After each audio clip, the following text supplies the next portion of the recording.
Hey folks, and welcome to the Grad School Sucks podcast, the show for academics and PhDs who want to take their career from academia to industry. I have got a great episode for you today. I'm interviewing Dr. Tory Wobber. You may know her from her popular Twitter account, Academic Exit. Tory got her PhD in human evolutionary biology before she jumped ship from academia and went to industry. She worked at Facebook and Google, and along the way, she mentored PhDs in making a similar transition. And several years ago, she decided to go full-time into career coaching, and that is what she does today. We talk about a variety of topics, including but not limited to when she knew in her academic job search process that she was done with academia, how she used informational interviewing to gather the knowledge she needed to go industry, where PhDs typically get tripped up in their job search, how submitting a cold job application is a lot like dating online, how to transition to industry by only putting in 10 hours a week, and how to deal with the issue of not having any real experience. I've been following Tory for a long time, and I really appreciate her content and the energy that she brings to this space. And I think you're going to get a lot out of this interview, and I think many of you are actually going to listen to this more than once. So get ready to be inspired, take some notes, and learn from Dr. Tory Wobber. Be sure to check out the description for links to everything that we talk about. And if you like this episode, please leave me a rating and review or a thumbs up on YouTube. Without further ado, let's get to the interview. Well, Tory, thank you so much for taking the time to chat with me. If you would, I already know you, but if you'd introduce to listeners just a brief snippet of who you are and how you got to this place. Sure. So my name is Tory Wobber. I run my own business as a coach and consultant. A lot of my work is with PhDs. You may know me from online presence as Academic Exit, where I help PhDs land six-figure jobs in industry. I actually made that journey myself. I have a PhD in human evolutionary biology and leveraged that PhD to go get a postdoc position at Harvard. Moved from there to being a data scientist at Facebook. And so from that postdoc was able to make the leap into something pretty different. I then, as I was working in the tech industry, was helping PhDs make that same leap and realized that that was the work I enjoyed doing most. So in 2020, I started my own business as a coach and consultant so that I could focus full time on empowering people to find careers and work that they love. So I've made my own journey. I've made a number of sort of unconventional career moves. I enjoy helping folks make the career choices that are going to fulfill them and allow them to live the life they want. And I get to do that every day. It's pretty awesome. Yeah, that's awesome. And I love chatting with people. There's going to be a lot to talk about. I think the thing for me is like that journey from going from academia to industry. What was the turning point, if there was one, where you said, all right, I'm going this way now? Yeah, I can remember the exact turning point. It's funny. I was at a conference in Cancun with coworkers at the time, with colleagues in academia. And I remember saying to a close friend, I'm going to give academics one more year. I'm going to go on the faculty job market one more year. And if nothing works out, I'm leaving. Voicing that to her out loud made it real. It wasn't just a fear in my head anymore. It was actually real. I had said it to someone. It was actually happening. And so I went through that year on the job market, got my last non-job offer, my last rejection in March from the faculty positions. And by June, I had an offer from Facebook. So once I had made the choice, I then gave myself permission to do the work. And then after that last non-offer, which was from my graduate department, so it hurt, it was particularly sticky, I then went to work and within 3 months had another role. So it took me probably more than a year to make the choice, but once I started doing the work, only a matter of months to find a job. Absolutely. And 3 months feels like a pretty quick turnaround time. Do you feel like that was common at the time, or were you particularly positioned, or how do you think that occurred? Yeah, I work with folks now, and what I can say that I did was I made job searching probably most of my job. So if I look at that last few months of my postdoc, sorry to my postdoc advisor, but I was probably spending about 80% of my week job searching. What I find is that many folks only give it around 10 to 20% of their bandwidth. And so with that, it can take sort of 6 months because they're not spending as much time. But for me, I think I conducted about 40 informational interviews in a month. I was just getting on calls with anyone who would talk to me. And because of that, I was able to make connections on what was going to click for me and really hone in on target roles by April so that I could start applying with focus. And so I accelerated a process that I see take many months for some folks. But if you're really putting hours into it, you can make happen in 4 to 6 weeks. And so my strong motivation to leave potentially accelerated Yeah. my timeline relative to what I've seen for other folks.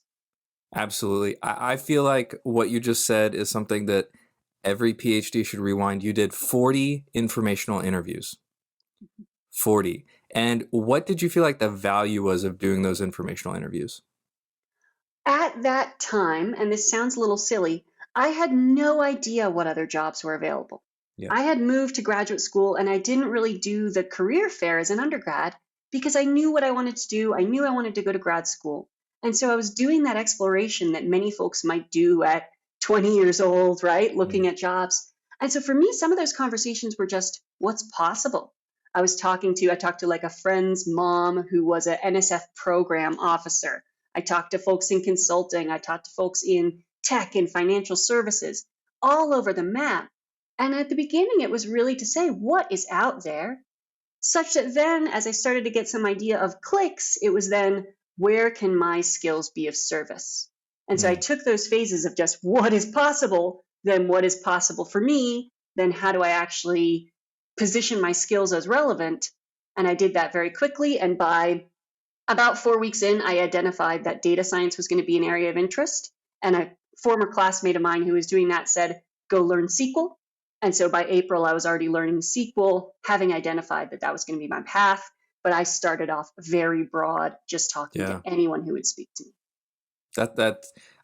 This feels so similar, and I think, or so familiar, and I think so many PhDs stop at the broad and apply broadly and don't like really narrow down and go niche. And what for you were like the indicators as you were doing these informational interviews of like, this is the right path, or like this is not the right path?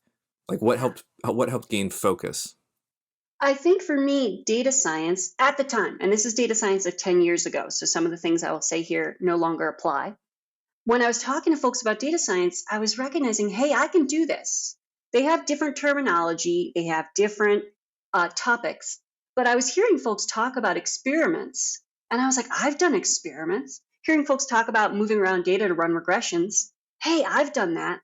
And so it was hearing the click with things I knew I was skilled at and that I enjoyed doing. I actually liked the data analysis part of my PhD.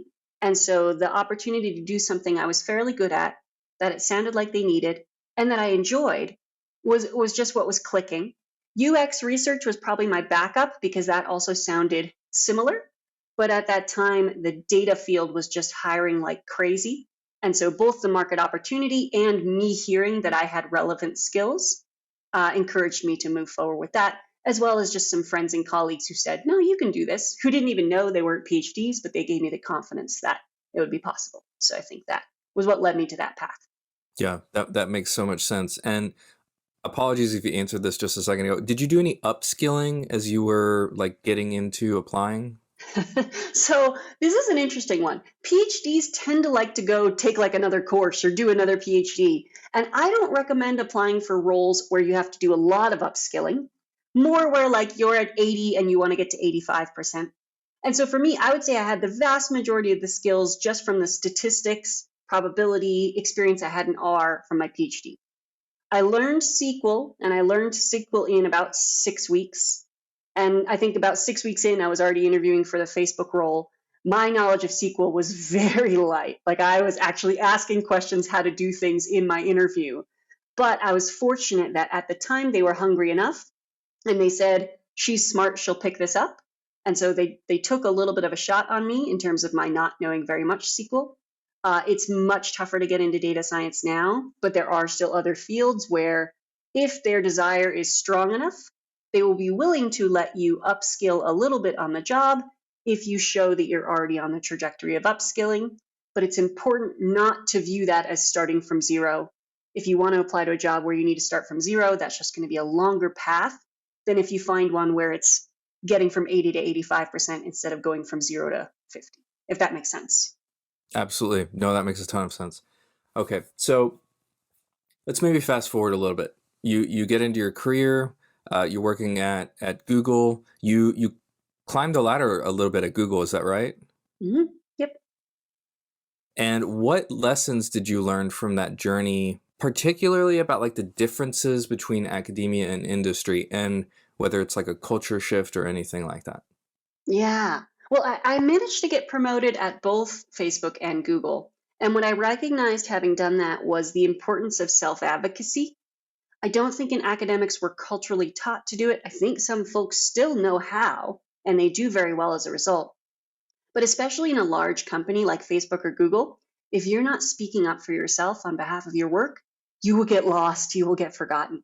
And so learning that skill of articulating the impact that you're having and where that matters to the business, it's something you do in your resume, and it's something that then you need to keep doing through your career. And so I think I really perfected that. And by the end of my time at Google, I was helping other people get promoted, even if they weren't in my field. I was helping like software engineers get promoted just because I had learned that skill of self advocacy and could help other folks upskill there.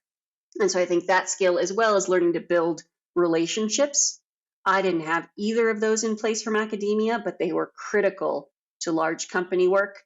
And they were things I only learned over several years, to be honest. It took me a little while to pick them up. At some point, I remember before we had talked about, you started to get people that were being sent to you, specifically PhDs who couldn't find the faculty job or didn't want to stay in academia, and they were sent to you on the premise of you kind of mentoring and helping them through that whole thing. What was that process like of starting that? Yeah, well, it's funny. So after I left, I think I was probably one of the first people from my graduate department to leave with flourish, if you will. Other folks would sort of drift away from academia, but I very pointedly said, like, oh, okay, you're not giving me a job. Bye. And from that, I think a lot of folks knew that I had left. And so I would get outreach from folks in my former network saying, hey, this person's thinking about leaving. Tori's done it. Let me connect them with Tori. I was often the only exemplar of someone who they knew. This is not as common now. Now more folks are leaving more publicly, but 10 years ago in my graduate department, it really wasn't common. And so I think I got sent a lot of folks simply because I was the only exemplar that folks could come up with. And I talked with folks at that point because I wanted to pay it forward. So many folks had spoken with me during informational interviews, so I felt it was only reasonable to be that resource for other folks searching. And I think the exact number when I decided I had paid it forward was after I had done 39 of these conversations. I thought, and actually, if you think about the 40 informational interviews, I had about one-on-one Yeah. parity. And I then said, one, I think I've paid it forward. Two, I really enjoy these conversations. I feel like I'm empowering folks to see where they're going with their future with just a 45-minute call, which is kind of incredible. But as I've done it over and over and over, I know that I can do that for folks. And so the fact that now that's something I charge for in a strategy call comes from the fact that I have so much practice that I can structure the conversation in such a way that folks will walk away feeling optimistic with a clear set of action items. And so it comes from the fact that I've practiced that format so many times that I enjoy it and that I know that I can help folks in that format. So I think that fact that folks passed me conversations was actually fortunate because it was building the skill that I use in my work now. Absolutely. Absolutely. And for the folks at home, Tori, you and I met, I think was it 2 months ago at this point? Maybe. It might have been 2 months ago, to chat. And I was frankly surprised to learn that you didn't have a clinical background, because in our conversation, you just carried yourself with such I would call it like a clinical presence, or kind of like a clinical way of doing like a conversation. It just really stuck out to me when we were talking. Skills I've acquired along the way, I suppose. Yeah, absolutely. So I think one of the things I think would be helpful for folks listening is, whether we're talking about the people you initially, contacted with, or the people who reached out to contact you for the informational interviews, or the people you're working with today, what are the common places where people get tripped up? PhDs who want to go industry, but they're just not doing some things quite right. Yeah, I think one of them is the topic you mentioned earlier, which is not making a focused choice. So there's a temptation for PhDs to know that they have to turn their CV into a resume. And so they start there and they start and say, I'm going to get the perfect document. Okay, now this document is perfect. I'm going to send it everywhere. The problem is there is no one perfect resume. The best resume is the one that conveys your skills as a fit for the job you're applying for. And so if it's a sort of one size fits all resume, it's generalized. And even if it has a lot of the good hygiene components, it's not going to get picked up in many places. And so before doing a resume, taking the time to do the research, using your doctoral training, right? You know how to do research, to go out there and gather information on the market, on where your skills fit, on how you can position your skills. Then once you have that, if you're preparing a resume, it will be much more tailored. And so if we think about my journey, I went from those 40 conversations down to a focused role within about a month. And because I had a focused role, I could go do the work I needed to close on a data science offer. And so I think the most common mistake I see is the spray and pray approach, where folks just send a resume everywhere without doing the research on what jobs are available and where they fit, and without tailoring their story on their resume to that target role. I want to interrupt my conversation with Tory for a brief moment to let you know that when I first went on the industry job market, it was a bloodbath. Things did not go well. I didn't do all of the right steps that I needed to truly be competitive, and it took me quite a bit of networking and researching to realize that getting your first job in industry is a lot like getting into a graduate program. You have to be focused and you have to take the right steps in the right order to really position yourself to be an attractive candidate. And this is not just something that I've learned from my own experience, but from talking with PhDs like Tory on the podcast, as well as just in regular coffee chats. There's a series of steps, a couple tasks that you need to make sure that you get right if you want to make your job search as effective as possible. I've compiled all these steps in an easy to use checklist that grad students can use in their search for going industry. And if you want to download that checklist, simply go to 6weekchecklist.com or click the link that I'll leave in the description of this episode. Now, back to my conversation with Tory. Absolutely. That makes so much sense. Once someone has really done the research and focused on a specific job title and they've got that target in mind, how many jobs do you think people need to be applying to? Like, what is a range or a frame of reference that you think about? I smile because there are almost two different approaches to take here, and probably many others, but two main approaches that I see. One are cold applications, applications you send via a job site where you don't know everyone. With those, with a tailored resume, the numbers I see from other PhDs is you'll probably move forward with 1 in 20 processes that you send out. And so if you're sending 100 applications and you're getting 5 that actually move forward, that's successful.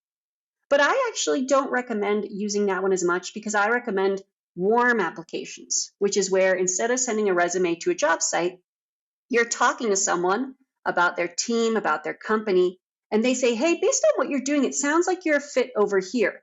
Let me connect you with this manager who's hiring. And from those, vast majority are going to move through to a hiring process, right? Probably 80% of those are going to have you move forward into an interview.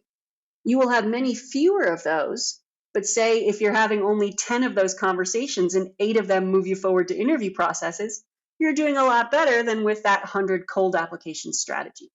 And so I encourage folks not just to think about volume, but almost to think about the quality of the connection that is formed and going out there and connecting with folks. Folks are scared of networking, but I only know a few PhDs who have gotten jobs without it.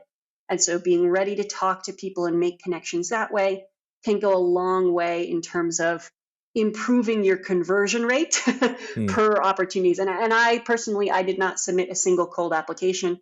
All of my interview processes from my PhD were via connections. Wow. And so I only probably did, I probably submitted maybe 4 applications, did 4 interview processes and got a job from there. Hmm. That's awesome. That's awesome. Different Uh, process. yeah, and it's different than my experience, and I think there's there's really no substitute for those like warm leads or warm connections. It's a little bit like dating online versus dating via introductions, right? If you're going in Yeah. online, you're scrolling through a lot of folks and you may find a match. I know people, I'm in a relationship off of an online forum. It's possible. But it's so different if your friends are introducing you, right? If you have mutual friends who say, hey, we know you and we know you, we think you'd be a great match. If you can have that type of setting, you're going to have a better first date because you've almost been pre-qualified. And so if for jobs, you can take some of that same energy of what do my friends recommend for me? What do they know of me? How can they connect me to places? How can folks who I haven't spoken to in a long time forge connections for me that are warmer than what I found online? And so it's definitely still possible via the cold applications or the online dating apps to find folks. But when we have that third party who can make connections for us, those connections are often of higher quality. It makes so much sense.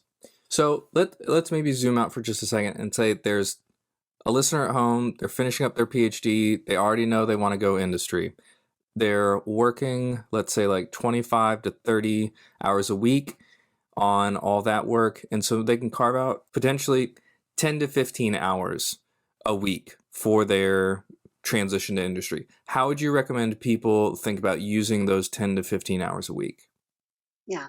So, first thing I would recommend folks do, and this is a little unconventional, but it's actually doing a little reflection on what they want, right? So, taking one or two of those hours and saying, what do I want from work? What do I like about work?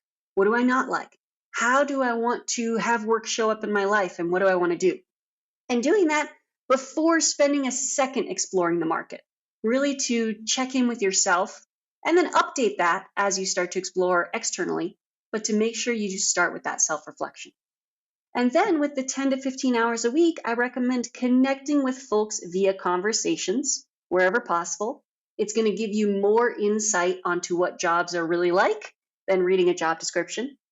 I also, for folks who are right at the beginning, recommend that they watch some of these career panels where they can hear folks speak to experiences in jobs, or things like podcasts like this where folks are actually speaking to real experiences. Because getting that context, whether one on one or whether hearing someone talk about it on a podcast or in a panel, you're going to start to hear clicks of what sounds familiar and interesting to you. And it will be so much more likely to find it there than scrolling job descriptions because they are this stilted way of describing work. And so Yeah, exploring what you want and then going out and exploring the market through those conversational forums, that's how I'd recommend folks spend their first month of 10 to 15 hours, to be honest. absolutely. Absolutely. And just from like maybe like a bird's eye view, we could speak to the social scientists because that's both the fields that we come from. What are maybe like the kinds of buckets of job titles that you think social scientists should consider in industry? So, alongside the titles, which can vary a lot, I'll speak to the family of job responsibilities, which are basically influencing decision makers with research insights. So, social scientists often have the capacity to conduct research in many different forms. They might be on the more qualitative side where they go out and do interviews, that sort of less quantitative work. They might have experience in running quantitative analyses. But either of those are forms to get insight on an unstructured problem or question. And so often your family of responsibilities, whatever the job title, whether it's data scientist, whether it's UX researcher, whether it's research manager, whether it's market insights manager, your task is to take something where there's an internal question inside a business, do some sort of data gathering, whether talking to customers, whether looking at customer databases, and then make a recommendation to folks in the business based on what you're finding. And that sort of envelope is very familiar to social scientists, other than the making a recommendation part, right? Like usually we publish a paper and that's sort of the end. But if you have experience taking a question, formulate it into a hypothesis, doing some data gathering and summarizing findings, you have that whole process already taken care of. And so for social scientists, that sort of research influencer or insights influencer role within an organization is very easy. I have also seen social scientists go on to program management where they're coordinating work, where they want to actually be that point person for decision making and research or work coordination. I've also seen some social scientists go and be software engineers, right, where they really loved the Python pipeline in their in their data analysis, so they went and wanted to be full-time sort of builders. But I would say the most common is that research or insights influencer, family responsibilities, which has a number of different titles associated with it. But it's also possible to go into that product management or builder engineer role if one chooses to do so. Absolutely. And something I hear quite often is, but I don't have any real experience.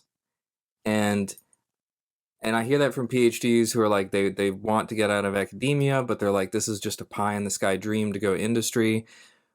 And my belief, and I think your belief, is that much of what we do in academia is actually synergistic or parallel to what's done in industry, if not the downright same thing. What would you say to people who hear your pitch about, like, let's say these kind of like insights and research oriented, data oriented jobs, and they say, but I don't have any real skills or I don't have any real experience? My favorite answer to that is to use myself because my PhD was on chimpanzee cognitive development.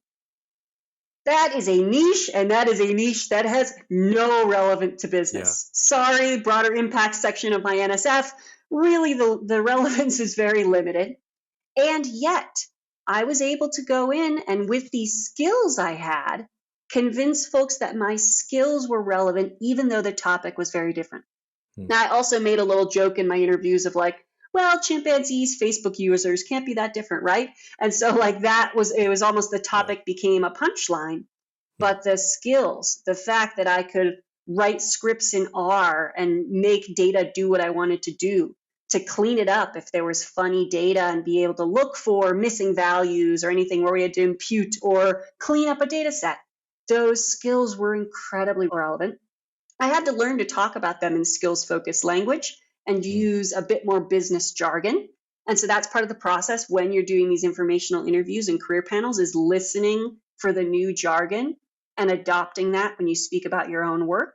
So there is a little bit of upskilling in your job search skills, but the skills you have from your work are already very relevant, particularly for those quantitative folks. But also I've worked with folks who've done interviews, done more qualitative research, and have found places where that lands in industry as well from that social science background. So you don't have to be a quant, but because I was a quant, I was able to parlay that into a new set of opportunities. Absolutely. So what would you say is, like, if you could summarize it this simply, the current state of the job market, like let's say here in the US? Yeah, folks are definitely more concerned about it this year in 2023, moving into 2024, than they have been in the past. I think because big tech has laid off folks this year, it's been much less in a growth phase than it was in prior years. But it's funny, I've still placed folks in jobs this year, a number of different places. I just haven't placed them in big tech. So big firms in other industries have been happy to take the talent that would have otherwise been gobbled away by big tech. Mid-sized tech, many firms still hiring and growing, and they have enough stability to be able to join them and get solid salaries and interesting work because they are growing and need to be hiring and again are happy to pick up that talent that's not in big tech. And so even though I made the jump to big tech and have helped a number of people make that move, there are so many other different directions you can go. And this year, I've been actually learning about new ones, right? New paths that social scientists have taken that I hadn't encountered before, but that allow them to leverage their skills in an industry and job family where they're excited to have those social scientists on board. And so, what I would say is that even in a trickier job market, the work then is just to work a little harder to find your fit, right? Some of the usual suspects may not be hiring, but does that mean that someone with a social science PhD background can't get a job right now? Absolutely not. Yeah. So over the years that you've worked in industry, why do you think industry is a good place for PhDs to land? It can be a good place for PhDs to land if their internal wants are as follows, right? If they do the following reflection. If they say to themselves, I want to do work in a team that has real world impact, that pays me a good wage and allows me to live where I want to live, industry allows that, right? You're doing interesting work with interesting people, they're paying you well, you have more locational flexibility than you do in academics. If you're saying to yourself, I want to have an impact on society, I want to go out and right wrongs that we have in our world, and I want to go lobby or do research on some specific topic. Okay, that might not fit as well in a for-profit company. Might be that you go work for a nonprofit that's not a university. And so the place that you go really depends on your wants, your goals, your strengths. But industry can be a great fit, and a for-profit company can be a great fit. Because for me, for example, I now no longer work in a big company, but I can only run my own business because of the skills I got operating in that for-profit company. If I had jumped straight from academia, I would be missing a number of the business skills that I now have. And so I was so grateful to be able to go into a for-profit company and build those skills. Even though it wasn't my lifelong path, I wouldn't have chosen anything differently. And so I feel totally comfortable helping folks make that leap because that transition opens a lot of different doors. Once you have those experience and just that salary, you can start to look a lot more at what you want to choose to do, because moving straight from academia, you may have more limited options or just less business skills. Totally possible to go from academia to running your own business. I know folks who have done so. But for me, I'm really thankful that I had that time in a large for-profit organization to help myself build up the skills and the financial cushion. Absolutely. What would you say to the sentiment that academia is kind of like the good guy doing the good fight and going industry is kind of like turning to the dark side? Yeah, that one's funny. I don't think most academics would consider themselves religious, or many don't, but it almost comes down to like a religion or a cult-like belief there, right? Academics are like, oh, we're very thoughtful about the world, but actually in that area, those beliefs are more dogmatic, right? When you actually go out and gather the data, if you actually go out and talk to people in academia and in for-profit companies, for example, when you talk to folks and you say, is your work interesting? Is your work impactful?